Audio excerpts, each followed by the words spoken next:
కావేరి, ఏంటక్క? మనం రక్తం పంచుకు పుట్టకపోయినా నువ్వు నా చెల్లెల్లాంటి దానివి. నా సొంత చెల్లెల్లా భావించి అడుగుతున్నాను. నాకు ఒక సమాధానం చెప్తావా? ఏంటో అడగక్క. పొద్దున నాయుడు బావకి ఫోన్ చేసి బాంబు గురించి చెప్పిన అపరిచిత మనిషివి నువ్వే కదా?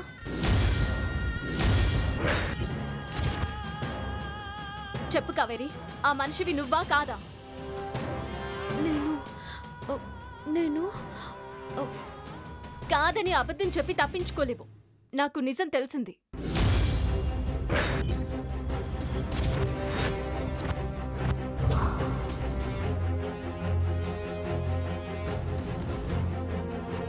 నేనే అక్క.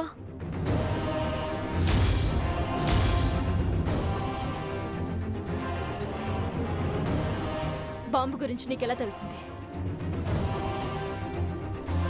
విగ్రహంలో బాంబు పెట్టింది ఎవరు? చెప్పు కావేరి, నువ్వు చెప్పకుండా నేను వదిలిపెట్టను.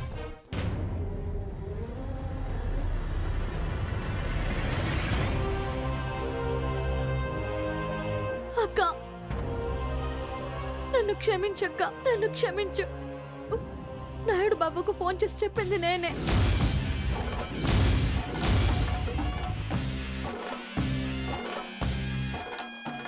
కానీ ఆ విషయం నాకెలా తెలిసిందని మాత్రం అడక్కక్క. ఇంతకు మించి నేనేం చెప్పలేను.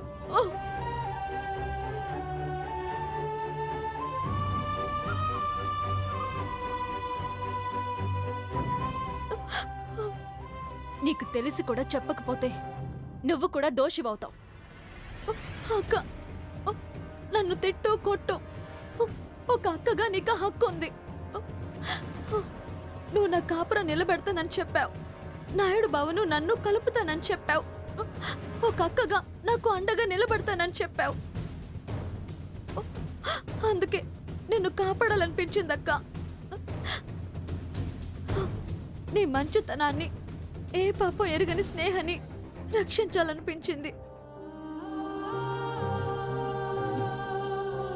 అందుకే నాకు తెలిసిన నిజాన్ని వెంటనే నీకు చెప్పే వీలు లేక నాయుడు బావకు చెప్పాను.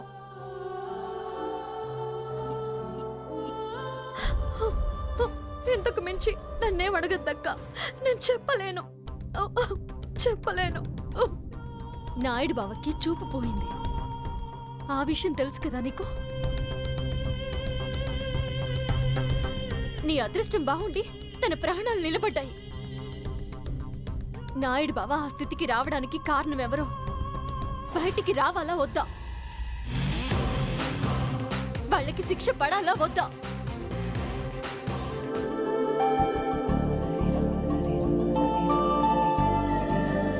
నీ ఇష్టానికి నీ కర్మకు నిన్ను వదిలేసి వెళ్ళడం కాదు, నీ తప్పు తెలుసుకొని మళ్ళీ వస్తావన్న ఆశతో వెళ్తున్నాను. నేను తప్పు చేయడం లేదు అర్జున్. Okay, good bye.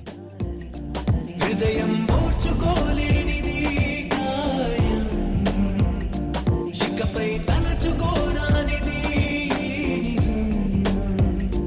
పెదవులు విడిరాగా నిలువవి కడదాకా జీములో బతకవి ఒంటరిగా,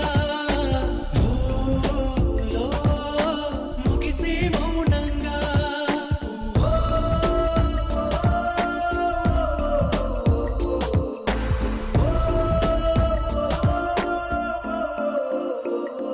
హృదయం ఓర్చుకోలేనిది గాయం, ఇకపై తలచుకోరానిది నిజం.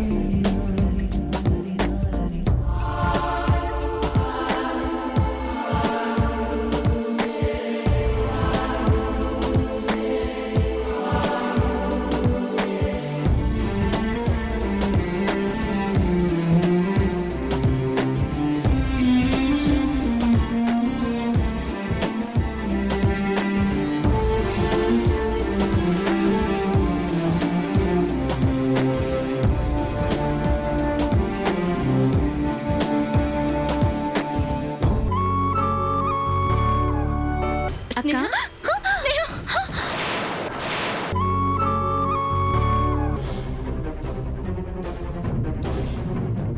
ఇప్పుడు వెళ్ళు.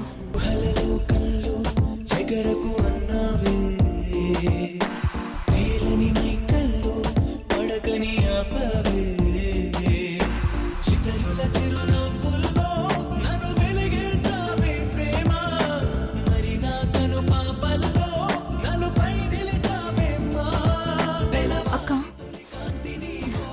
బలి కోరు పంతాని ఏంటి స్నేహ? నా కోసం అంత బాధని గుండెల్లో దాచుకున్నావు, కన్నీళ్లు కూడా దాచుకుంటున్నావా అక్క? ఏం మాట్లాడుతున్నావే? నిజంగా ఏం మాట్లాడాలో తెలియడం లేదక్క. నా కోసం నువ్వు పడుతున్న తపన, బాధ, నీ గుండె నిబ్బరం గురించి ఏం చెప్పాలో అర్థం కావడం లేదు. అంతగా నేనేం చేశానే? ఇన్నాళ్ళు నువ్వేం చేస్తున్నావో అర్థం కాలేదక్క. భావన కాదని ప్రతి క్షణం నువ్వు నన్ను అంటి పెట్టుకునుంటే ఎందుకో అనుకున్నాను. నన్ను చంపడానికి జరుగుతున్న ప్రయత్నాల్ని అడ్డుకుంటున్నావని, నా ప్రాణాలకు నీ ప్రాణం అడ్డు పెడుతున్నావని అప్పుడు అర్థం కాలేదక్క.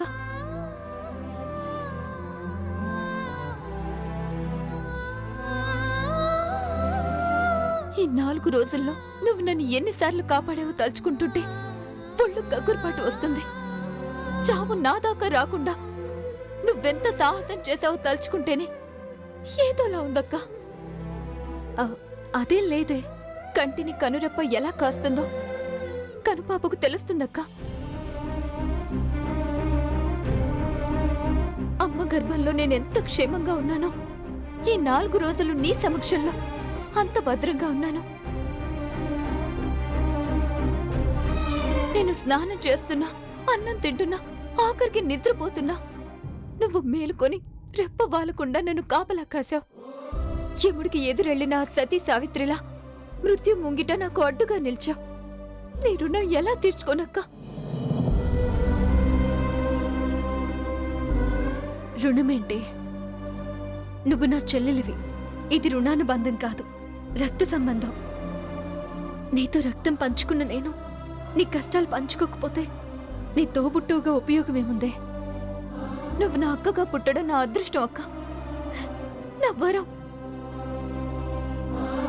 కానీ కానీ నేను నీ చెల్లెల్ని కావడం నీకు శాపం కాకూడదు. నేను నీకు దురదృష్టం కాకూడదక్క. ఇంకెప్పుడు అలా మాట్లాడకు. ఈ ఇంటి పరువు కోసం నిందను మోస్తున్నావు, జీవితాన్ని త్యాగం చేస్తున్నావు. చిన్నదానివైనా పెద్ద మనసుతో ఆలోచిస్తున్నావు. నీకు జరుగుతున్న అన్యాయాన్ని నిస్సహాయంగా చూస్తూ ఉండడం తప్ప నీకు నేను చేస్తున్న మేలేముందే? నీ జీవితాన్ని నిలబెట్టలేకపోతున్నాను. నీ ప్రాణాలైనా కాపాడలేకపోతే అక్కగా నేనెందుకు? నా గురించి ఆలోచిస్తూ నన్ను కాపాడుకుంటూ నీ జీవితానికి నువ్వెంత దూరం అవుతున్నావో నీకు తెలుస్తుందా అక్క? నా ప్రాణాల కోసం నీ ప్రాణాలు అడ్డు పెడుతున్నా, నా కోసం నీ కాపురాన్ని కష్టాలు పాలు చేసుకుంటున్నా. వద్దక్క, నా కోసం నువ్వు నీ భవిష్యత్తుని నాశనం చేసుకోవద్దు. స్నేహ తప్ప నువ్వక్కర్లేదు వాడికి. అలాంటప్పుడు నీకెందుకు వాడు? ఏం మాట్లాడుతున్నావు వదినా? ఏ యువరాజుకో పెళ్ళం కావాల్సిందానివి. ఈ కొంపలో ఆ కుంటోడు గుట్టోడితో వేళ్ళట్టం అవసరమా? పోనీ వాడితో నువ్వేమైనా సుఖపడుతున్నావా అంటే అది లేదు. ఇంతవరకు నిన్ను ముట్టుకొను కూడా లేదు.